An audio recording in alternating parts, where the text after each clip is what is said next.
చరిత్రలో ఎవరు ఎన్నడూ చూడని ఓటమిని 2019 ఎన్నికల్లో చంద్రబాబు నాయుడు 23 సీట్లతో చూస్తే, నా కాంపిటీటర్ ఈయన కంటే పెద్ద ఓటమి నేను చూడాలన్నట్టుగా జగన్మోహన్ రెడ్డి 11 ఓట్లతో ఆయన చూశారు ఈ ఎన్నికల్లో. అయితే పుంజుకోగలుగుతారా? గతంలో చంద్రబాబు పుంజుకున్నారు ఖచ్చితంగా. భారీ మెజారిటీతో అధికారంలోకి వచ్చారు. అట్లాగే జగన్మోహన్ రెడ్డి కూడా పుంజుకుంటారు అనేటువంటి విశ్వాసాన్ని వైసీపీ శ్రేణులు చాలా స్పష్టంగా కనబరుస్తున్నాయి. అయితే తెలుగుదేశం పార్టీకి సంబంధించినటువంటి మీడియా హౌస్‌లో ఈ మధ్య కాలంలో ఒక వార్త బాగా హల్చల్ చేస్తుంది. అదేంటంటే వల్లభనేని వంశీ, కొడాలి నాని పూర్తిగా కంప్లీట్‌గా రాజకీయాల నుంచి దూరం అయిపోతున్నారు అనేసి. వల్లభనేని వంశీకి గన్నవరం ప్రాంతం ఒక సెక్టర్ ఆఫ్ పీపుల్‌లో ఒక రకమైనటువంటి పాజిటివ్ అట్మాస్ఫియరే ఉండేది ఆయనకి. ఇప్పుడు వరకు అంటే ఒకటి ఆయన మారకుండా ఉండాల్సింది.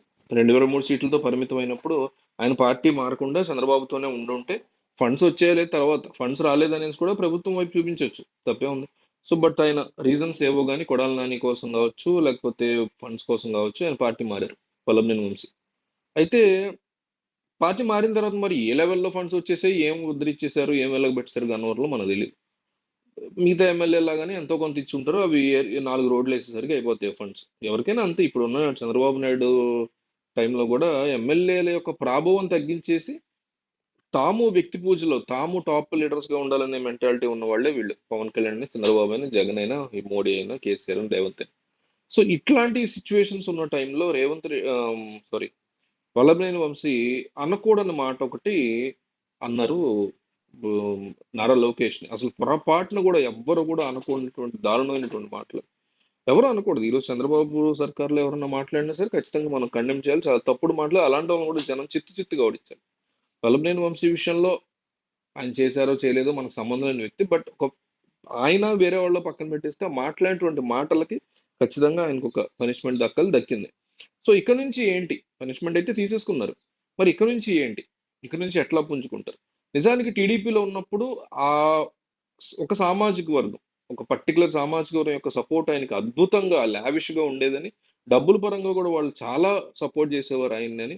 అందువల్లే ఆయన అంత ధైర్యంగా ముందుకు వెళ్ళగలిగారు అనే మాట వినిపిస్తుంది. ఆ తర్వాత ఆయన వైసీపీలోకి వెళ్ళిపోవడం, మళ్ళీ ఇట్లాంటి మాటలు మాట్లాడడం, ఆ సామాజిక వర్గం ఆయన కంప్లీట్‌గా డిసోన్ చేసుకుంది. కంప్లీట్‌గా ఆయన పక్కన పెట్టేసింది అనేటువంటి మాటలైతే వినిపించాయి.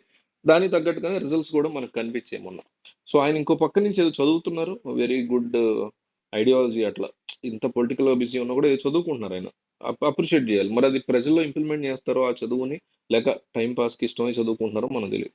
సో ఇప్పుడు ఆయన ఒక పక్క సామాజిక వర్గం నుంచి సపోర్ట్ లేక, ఇంకో పక్క తన పార్టీ అత్యంత హీనమైన స్థితిలో ఓడిపోవడంతో, లోకల్‌గా ఉన్నటువంటి తన ఇబ్బందుల్ని చెదరగొట్టుకోవాలంటే, కంప్లీట్‌గా తన రాజకీయాల నుంచి దూరం అయిపోవాలి అనే ఆలోచనలో ఆయన ఉన్నారు అంటూ తెలుగుదేశం పార్టీ మీడియా వరకు స్ప్రెడ్ అవుతుంది బాగా. మనకి ఎటువంటి అఫీషియల్ సోర్స్ లేదు. మనకొస్తున్నటువంటి సమాచారం అట్లాంటిది ఏమీ ఉండదు. ఎలక్షన్‌కి ఒక 1 ఇయర్, 2 ఇయర్స్ ముందే యాక్టివ్ అవుతారు ఆయన మళ్ళీ అనే మాటలైతే వినిపిస్తున్నాయి. సో ఇది వల్లభనేని వంశీ వ్యవహారం. ఇక గుడివాడ వస్తే మనం కొడాలి నాని తీరు సంగతి మనకు తెలిసిందే. Most arrogant minister in the history of Andhra Pradesh.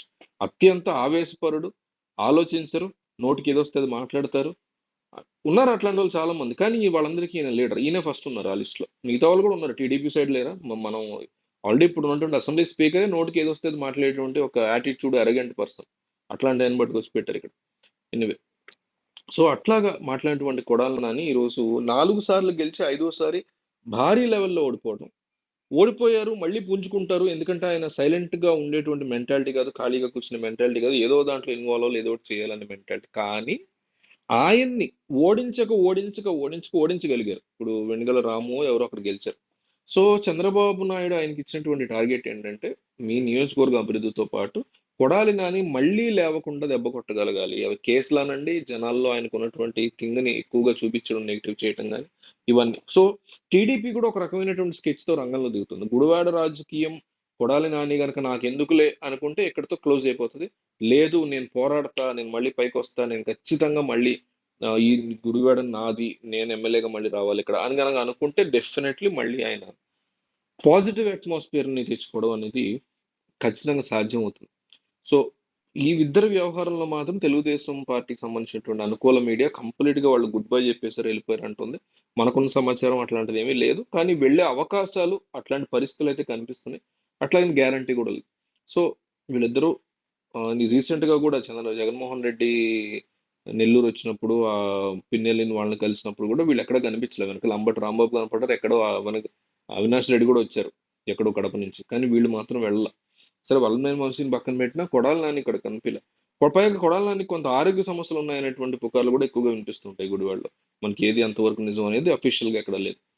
So మీకు ఏంటి ఈ వ్యవహారంలో మీకేమనిపిస్తుంది, వీళ్ళిద్దరి గురించి ఏంటో కామెంట్ చేయండి.